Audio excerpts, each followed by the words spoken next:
Oui, nouveau bonnet hoodies. Hey tout le monde, Alicia, hey, up in here. Vous savez de quoi on va parler aujourd'hui? Évidemment, les VMAs 2022, ok, les Video Music Awards 2022. Je vais vous dire ce que j'en pense, je vais vous faire un petit résumé, les moments les plus phares qui en sont ressortis. Et on va... Dites-vous que c'est comme si c'était un podcast là, tu vois, c'est un podcast vidéo sans micro. En vrai, j'ai mon micro, mais j'ai oublié le trépied, c'est-à-dire qu'il faudrait que je le porte comme ça, comme un video reporter, et ça va pas le faire. Bref, en tout cas, c'est parti pour la vidéo. Comme d'habitude, n'hésitez pas à mettre la cloche et à vous abonner parce que j'arrive sur vous à n'importe quel moment. Je vais couper la clim parce que c'est possible que vous l'entendiez. Let's go. Hey, what's up, girls? It's your girl.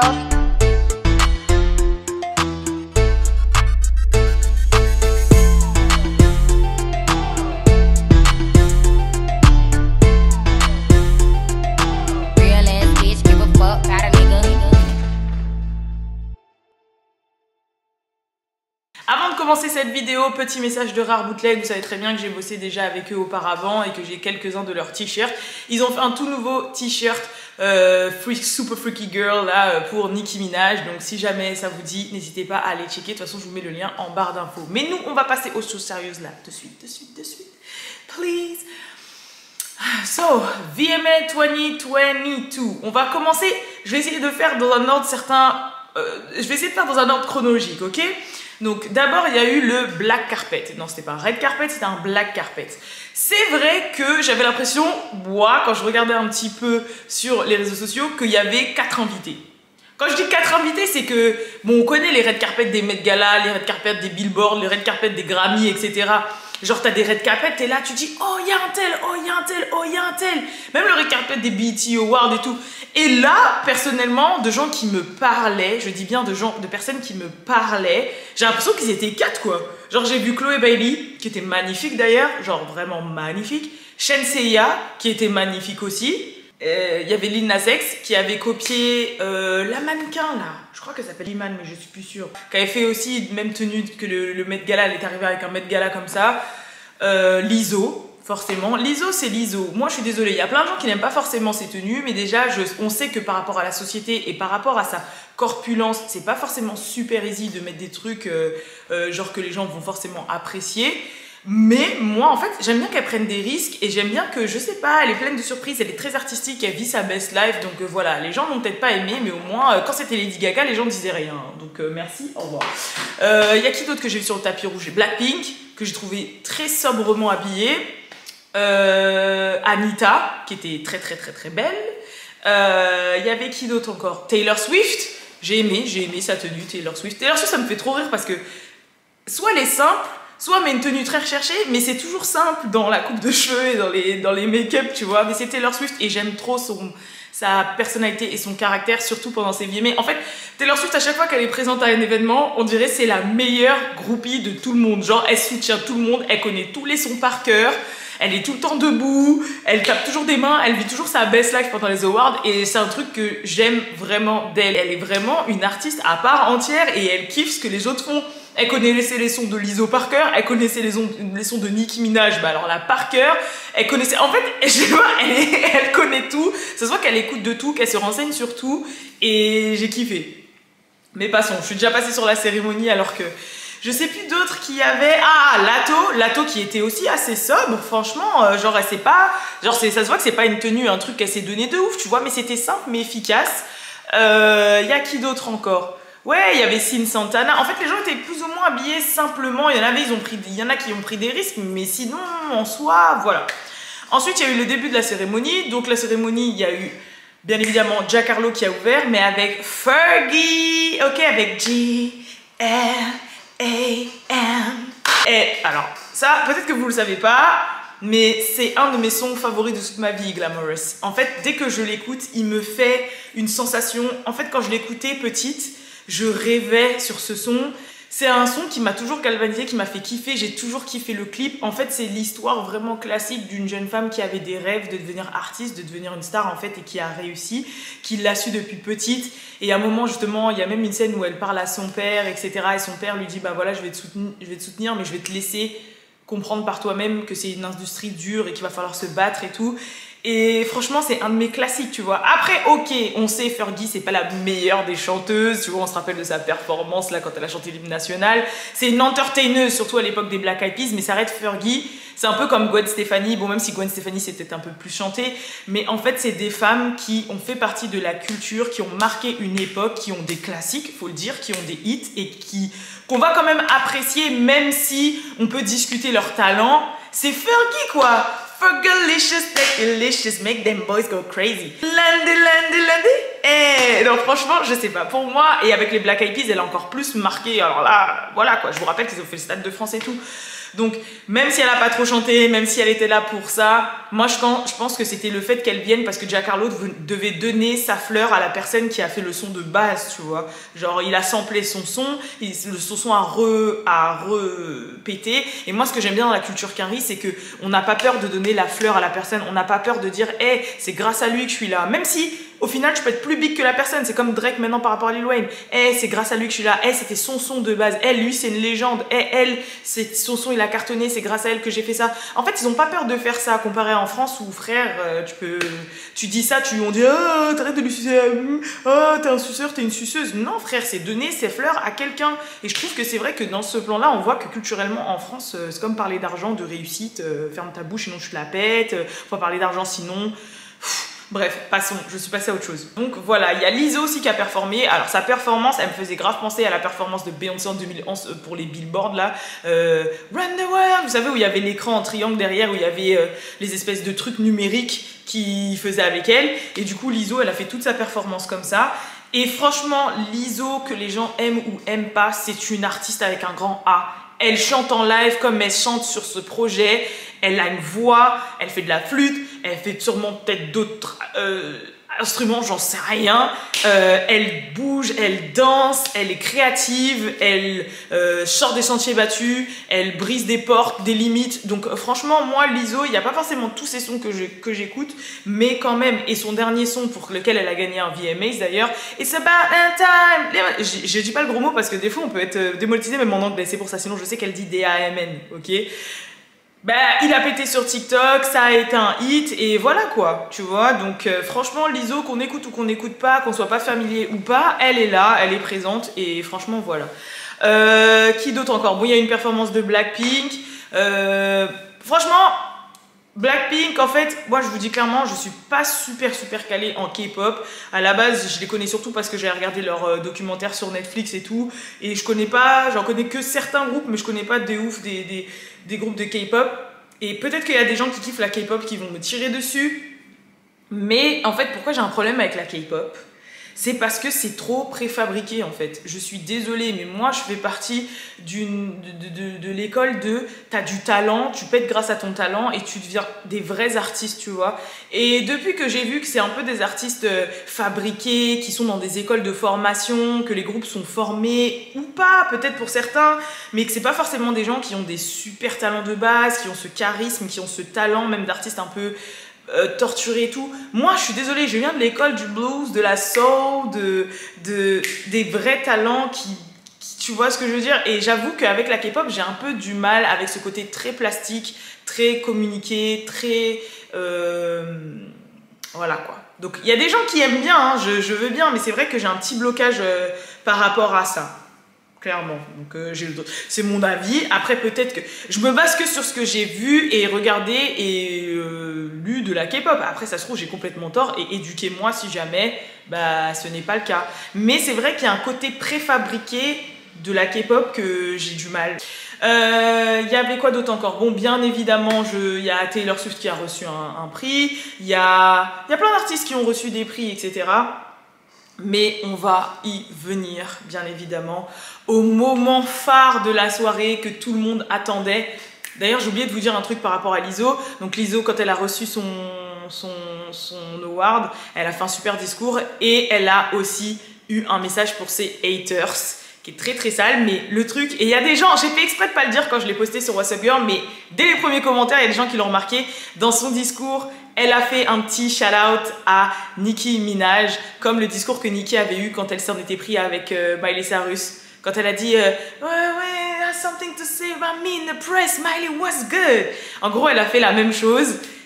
Bon, elle a pas dit Miley Was Good ou elle a pas sorti de nom parce qu'elle parlait de ses haters en général. To the bitches that got something to say about me in the press. Cause bitch, I'm winning, ho. Oui, donc on va en venir vraiment à vraiment le moment que tout le monde attend. Ah oui, il y a Anita aussi qui a performé, qui a fait une super performance. Mais là, je sais que vous l'attendez de ouf, on va parler de la performance de Nicki Minaj. Alors, comme dans tout, j'ai trouvé des points super positifs et quelques points négatifs. Je suis là pour vous donner mon avis, hein. Après à vous me dire dans les commentaires ce que vous en pensez, mais on va parler de Nicki motherfucking Minaj parce que clairement c'était sa soirée. Clairement c'était sa soirée. Et peu importe les défauts qu'il y a eu dans sa performance, c'est une performance légendaire. Voilà, il faut le dire, c'est vrai, c'était une performance légendaire, clairement. Donc, elle nous a fait la majorité de ses plus gros hits pour finir bien évidemment sur Super Freaky Girl parce que bah, c'est celui qu'elle promotionne. Tableau Barbie as fuck, maison de Barbie derrière, Nicki écrit en Barbie, le rose, etc. Tout ce qui va avec. La tenue Barbie as fuck. Donc la tenue, je sais qu'il y a des gens qui ont validé et pas validé. Même moi, j'ai pas super validé, mais j'ai compris que même avec ses lentilles bleues et tout, sa perruque, son gros nœud papillon, etc. J'ai compris qu'en fait, elle voulait faire vraiment Black Barbie. Tu vois, elle arrivait en mode Barbie. La meuf était déguisée entre guillemets en Black Barbie, en Barbie. Tu vois, donc je pouvais comprendre. Le haut était bien, mais c'était un petit peu too much. Mais ça rappelait aussi son époque où elle était vachement habillée très colorful, animée. Tu vois, où elle mettait ses perruques jaunes comme ça et tout. Donc là, c'était un parfait juste milieu. Je trouve que c'était un parfait juste milieu, même si j'étais pas fan et que j'ai beaucoup plus aimé du coup ces tenues de présentation, ces deux tenues, la robe en rose là, s'il vous plaît, cette robe c'était marqué Nicki Minaj, cette robe était faite pour elle, tu vois, cette robe en rose j'ai validé, et aussi sa deuxième tenue de fin où là elle était en mode Nicki de Back in the Day avec la bang,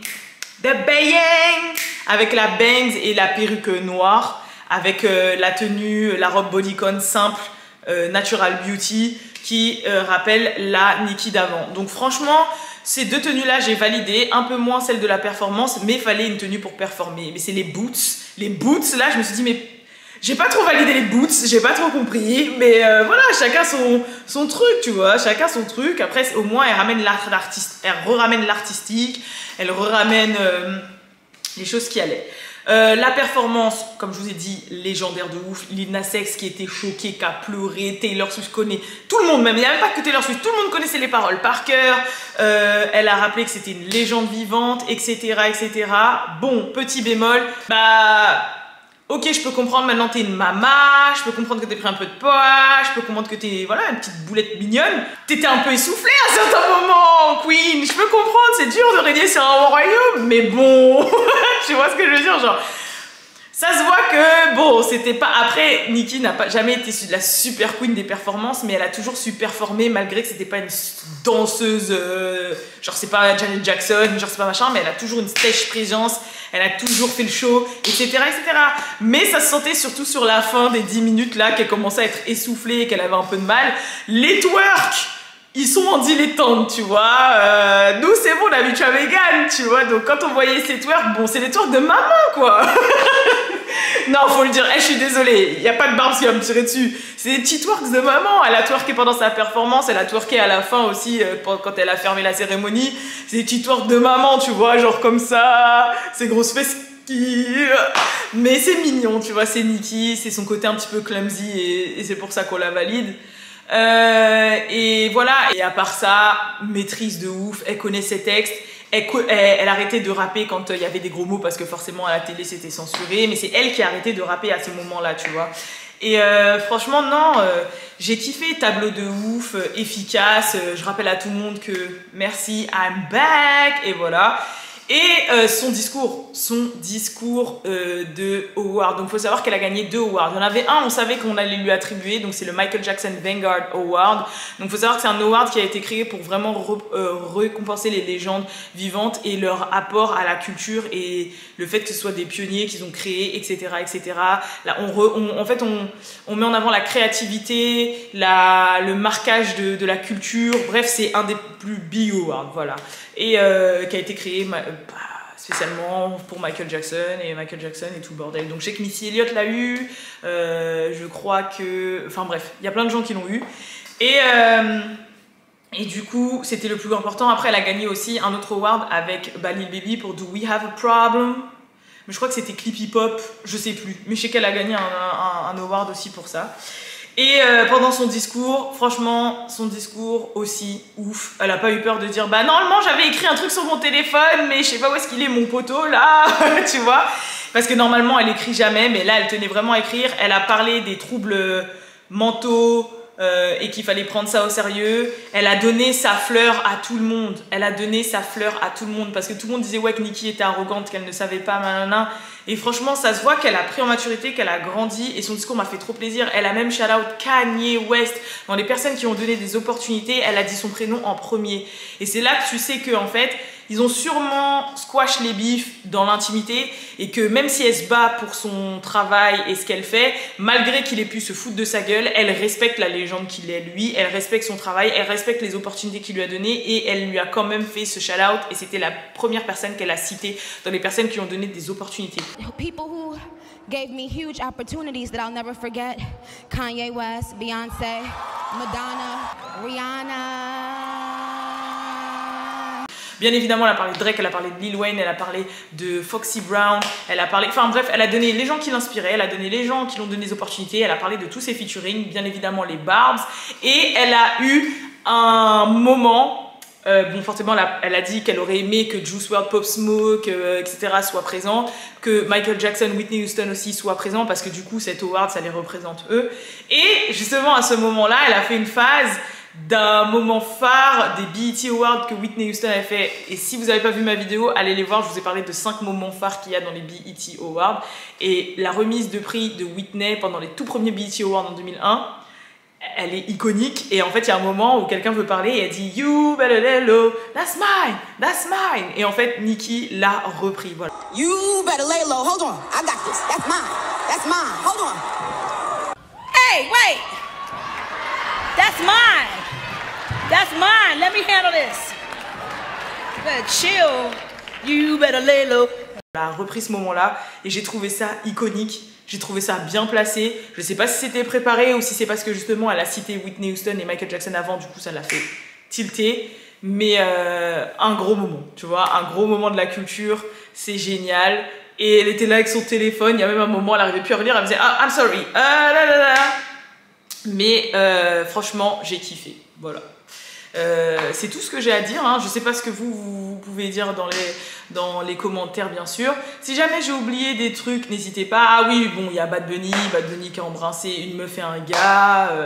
Il y a eu des petits moments comme ça, mais c'est pas des moments que moi je relève particulièrement. Bon, forcément les gens vont dire ah donc Bad Bunny il est bi, Bad Bunny est gay, Bad Bunny est machin. Bon bah voilà, chacun se questionne, mais c'est tout, hein. Sinon là comme ça je vois pas de trucs comme ça.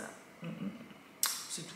Bon voilà. En tout cas, je vous fais de gros bisous et je vous dis à la prochaine pour la prochaine vidéo. Et comme d'habitude, n'hésitez pas à dire dans les commentaires ce que vous avez pensé des VMAs et de la performance de Nicki, pour ce que vous en avez pu voir. Et si vous ne l'avez pas vue, elle est disponible sur la chaîne de MTV.